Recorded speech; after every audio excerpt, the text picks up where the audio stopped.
ہرقل شاہ روم نے قریش کے قافلے میں ایک آدمی بلانے کو بھیجا، اور اس وقت یہ لوگ تجارت کے لیے ملک شام گئے ہوئے تھے، اور یہ وہ زمانہ تھا جب رسول اللہ صلی اللہ علیہ وسلم نے قریش اور ابو سفیان سے ایک وقتی عہد کیا ہوا تھا۔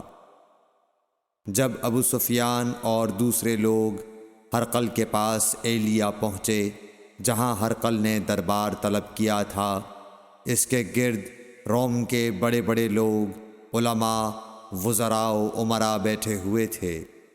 ہرقل نے ان کو اور اپنے ترجمان کو بلوایا، پھر ان سے پوچھا کہ تم میں سے کون شخص مدعی رسالت کا زیادہ قریبی عزیز ہے؟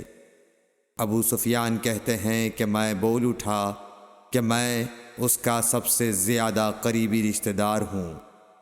یہ سن کر ہرقل نے حکم دیا کہ اس ابو سفیان کو میرے قریب لا کر بٹھاؤ اور اس کے ساتھیوں کو اس کی پیٹھ کے پیچھے بٹھا دو۔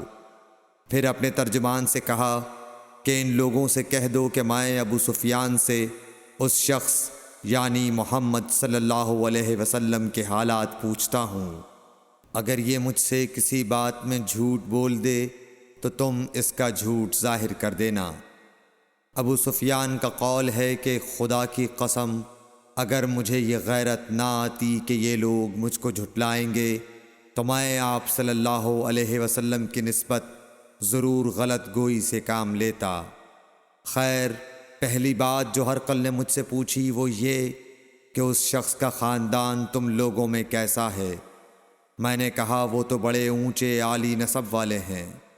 کہنے لگا اس سے پہلے بھی کسی نے تم لوگوں میں ایسی بات کہی تھی؟ میں نے کہا نہیں۔ کہنے لگا اچھا اس کے بڑوں میں کوئی بادشاہ ہوا ہے؟ میں نے کہا نہیں۔ پھر اس نے کہا بڑے لوگوں نے اس کی پیروی اختیار کی ہے یا کمزوروں نے؟ میں نے کہا نہیں، کمزوروں نے۔ پھر کہنے لگا اس کے تابعدار روز بڑھتے جاتے ہیں یا کوئی ساتھی پھر بھی جاتا ہے؟ میں نے کہا نہیں۔ کہنے لگا کیا اپنے اس دعوی نبوت سے پہلے کبھی کسی بھی موقع پر اس نے جھوٹ بولا ہے؟ میں نے کہا نہیں، اور اب ہماری اس سے صلح کی ایک مقررہ مدت ٹھہری ہوئی ہے، معلوم نہیں وہ اس میں کیا کرنے والا ہے۔ ابو سفیان کہتے ہیں میں اس بات کے سوا اور کوئی جھوٹ اس گفتگو میں شامل نہ کر سکا۔ ہرقل نے کہا کیا تمہاری اس سے کبھی لڑائی بھی ہوئی ہے؟ ہم نے کہا کہ ہاں۔ بولا پھر تمہاری اور اس کی جنگ کا کیا حال ہوتا ہے؟ میں نے کہا لڑائی ڈول کی طرح ہے، کبھی وہ ہم سے میدان جنگ جیت لیتے ہیں اور کبھی ہم ان سے جیت لیتے ہیں۔ ہرقل نے پوچھا وہ تمہیں کس بات کا حکم دیتا ہے؟ میں نے کہا وہ کہتا ہے کہ صرف ایک اللہ ہی کی عبادت کرو، اس کا کسی کو شریک نہ بناؤ، اور اپنے باپ دادا کی شرک کی باتیں چھوڑ دو، اور ہمیں نماز پڑھنے، سچ بولنے، پرہیزگاری اور صلہ رحمی کا حکم دیتا ہے۔ یہ سب سن کر پھر ہرقل نے اپنے ترجمان سے کہا کہ ابو سفیان سے کہہ دے کہ میں نے تم سے اس کا نسب پوچھا تو تم نے کہا کہ وہ ہم سے عالی نسب ہے، اور پیغمبر اپنی قوم میں عالی نسب ہی بھیجے جایا کرتے ہیں۔ میں نے تم سے پوچھا کہ دعوی نبوت کی یہ بات تمہارے اندر اس سے پہلے کسی اور نے بھی کہی تھی؟ تو تم نے جواب دیا کہ نہیں۔ تب میں نے اپنے دل میں کہا کہ اگر یہ بات اس سے پہلے کسی اور نے کہی ہوتی تو میں سمجھتا کہ اس شخص نے بھی اسی بات کی تقلید کی ہے جو پہلے کہی جا چکی ہے۔ میں نے تم سے پوچھا کہ اس کے بڑوں میں کوئی بادشاہ بھی گزرا ہے؟ تو تم نے کہا کہ نہیں۔ تو میں نے دل میں کہا کہ ان کے بزرگوں میں سے کوئی بادشاہ ہوا ہوگا تو کہہ دوں گا کہ وہ شخص اس بہانے اپنے آباء و اجداد کی بادشاہت اور ان کا ملک دوبارہ حاصل کرنا چاہتا ہے۔ اور میں نے تم سے پوچھا کہ اس بات کے کہنے یعنی پیغمبری کا دعویٰ کرنے سے پہلے تم نے کبھی اس کو دروغ گوئی کا الزام لگایا ہے؟ تم نے کہا کہ نہیں۔ تو میں نے سمجھ لیا کہ جو شخص آدمیوں کے ساتھ دروغ گوئی سے بچے وہ اللہ کے بارے میں کیسے جھوٹی بات کہہ سکتا ہے۔ اور میں نے تم سے پوچھا کہ بڑے لوگ اس کے پیرو ہوتے ہیں یا کمزور آدمی؟ تم نے کہا کمزوروں نے اس کی اتباع کی ہے۔ تو دراصل یہی لوگ پیغمبروں کے متبعین ہوتے ہیں۔ اور میں نے تم سے پوچھا کہ اس کے ساتھی بڑھ رہے ہیں یا کم ہو رہے ہیں؟ تم نے کہا کہ وہ بڑھ رہے ہیں، اور ایمان کی کیفیت یہی ہوتی ہے حتیٰ کہ وہ کامل ہو جاتا ہے۔ اور میں نے تم سے پوچھا کہ آیا کوئی شخص اس کے دین سے ناخوش ہو کر مرتد بھی ہو جاتا ہے؟ تم نے کہا نہیں۔ تو ایمان کی خاصیت بھی یہی ہے، جن کے دلوں میں اس کی مسرت رچ بس جائے وہ اس سے لوٹا نہیں کرتے۔ اور میں نے تم سے پوچھا کہ آیا وہ کبھی عہد شکنی کرتے ہیں؟ تم نے کہا نہیں۔ پیغمبروں کا یہی حال ہوتا ہے، وہ عہد کی خلاف ورزی نہیں کرتے۔ اور میں نے تم سے کہا کہ وہ تم سے کس چیز کے لیے کہتے ہیں؟ تم نے کہا کہ وہ ہمیں حکم دیتے ہیں کہ اللہ کی عبادت کرو، اس کے ساتھ کسی کو شریک نہ ٹھہراؤ، اور تمہیں بتوں کی پرستش سے روکتے ہیں، سچ بولنے اور پرہیزگاری کا حکم دیتے ہیں۔ لہٰذا اگر یہ باتیں جو تم کہہ رہے ہو سچ ہیں تو ان قریب وہ اس جگہ کا مالک ہو جائے گا کہ جہاں میرے یہ دونوں پاؤں ہیں۔ مجھے معلوم تھا کہ وہ پیغمبر آنے والا ہے، مگر مجھے یہ معلوم نہیں تھا کہ وہ تمہارے اندر ہوگا۔ اگر میں جانتا کہ اس تک پہنچ سکوں گا تو اس سے ملنے کے لیے ہر تکلیف گوارا کرتا۔ اگر میں اس کے پاس ہوتا تو اس کے پاؤں دھوتا۔ ہرقل نے رسول اللہ صلی اللہ علیہ وسلم کا وہ خط منگایا جو آپ نے وہیہ کلبی رضی اللہ تعالیٰ عنہ کے ذریعے حاکم بصرہ کے پاس بھیجا تھا، اور اس نے وہ ہرقل کے پاس بھیج دیا تھا۔ پھر اس کو پڑھا تو اس میں لکھا تھا، اللہ کے نام کے ساتھ جو نہایت مہربان اور رحم والا ہے۔ اللہ کے بندے اور اس کے پیغمبر محمد صلی اللہ علیہ وسلم کی طرف سے یہ خط ہے شاہ روم کے لیے۔ اس شخص پر سلام ہو جو ہدایت کی پیروی کرے۔ اس کے بعد میں آپ کے سامنے دعوت اسلام پیش کرتا ہوں۔ اگر آپ اسلام لے آئیں گے تو دین و دنیا میں سلامتی نصیب ہوگی، اللہ آپ کو دوہرا ثواب دے گا۔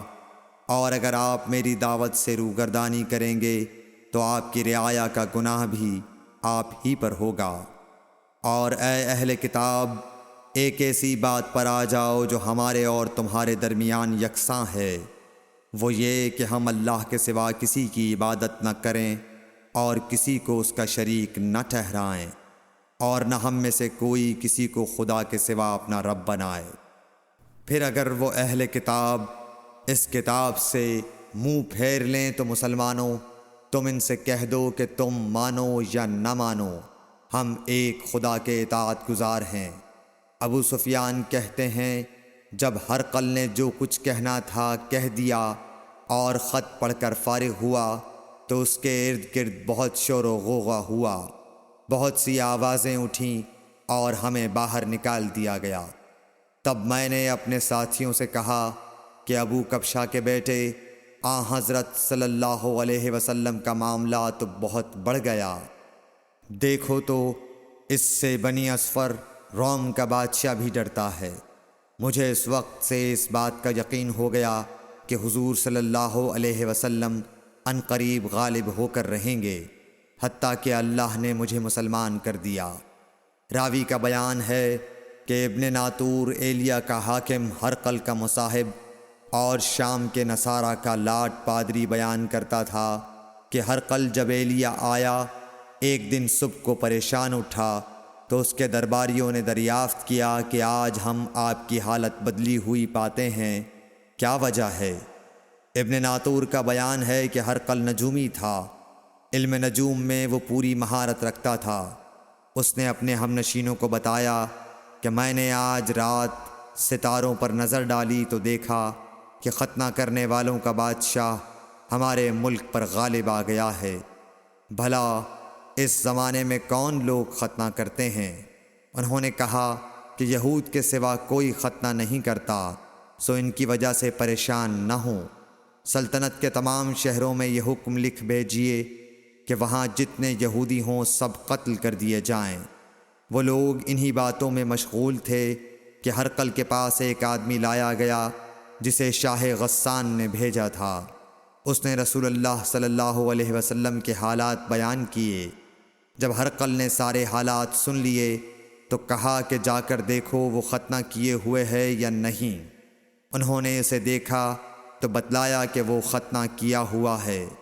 ہرقل نے جب اس شخص سے عرب کے بارے میں پوچھا تو اس نے بتلایا کہ وہ ختنہ کرتے ہیں۔ تب ہرقل نے کہا کہ یہی محمد صلی اللہ علیہ وسلم اس امت کے بادشاہ ہیں جو پیدا ہو چکے ہیں۔ پھر اس نے اپنے ایک دوست کو رومیہ خط لکھا اور وہ بھی علم نجوم میں ہرقل کی طرح ماہر تھا۔ پھر وہاں سے ہرقل حمص چلا گیا۔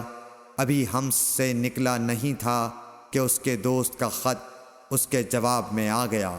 اس کی رائے بھی حضور صلی اللہ علیہ وسلم کے ظہور کے بارے میں ہرقل کے موافق تھی کہ محمد صلی اللہ علیہ وسلم واقعی پیغمبر ہیں۔ اس کے بعد ہرقل نے روم کے بڑے آدمیوں کو اپنے حمص کے محل میں طلب کیا اور اس کے حکم سے محل کے دروازے بند کر لیے گئے۔ پھر وہ اپنے خاص محل سے باہر آیا اور کہا، اے روم والو، کیا ہدایت اور کامیابی میں کچھ حصہ تمہارے لیے بھی ہے؟ اگر تم اپنی سلطنت کی بقا چاہتے ہو تو پھر اس نبی صلی اللہ علیہ وسلم کی بیعت کر لو اور مسلمان ہو جاؤ۔ یہ سننا تھا کہ پھر لوگ وحشی گدھوں کی طرح دروازوں کی طرف دوڑے مگر انہیں بند پایا۔ آخر جب ہرقل نے اس بات سے ان کی یہ نفرت دیکھی اور ان کے ایمان لانے سے مایوس ہو گیا تو کہنے لگا کہ ان لوگوں کو میرے پاس لاؤ۔ جب وہ دوبارہ آئے تو اس نے کہا، میں نے جو بات کہی تھی اس سے تمہاری دینی پختگی کی آزمائش مقصود تھی، سو وہ میں نے دیکھ لی۔ تب یہ بات سن کر وہ سب کے سب اس کے سامنے سجدے میں گر پڑے اور اس سے خوش ہو گئے۔ بالآخر ہرقل کی آخری حالت یہی رہی۔ صحیح بخاری حدیث نمبر 7۔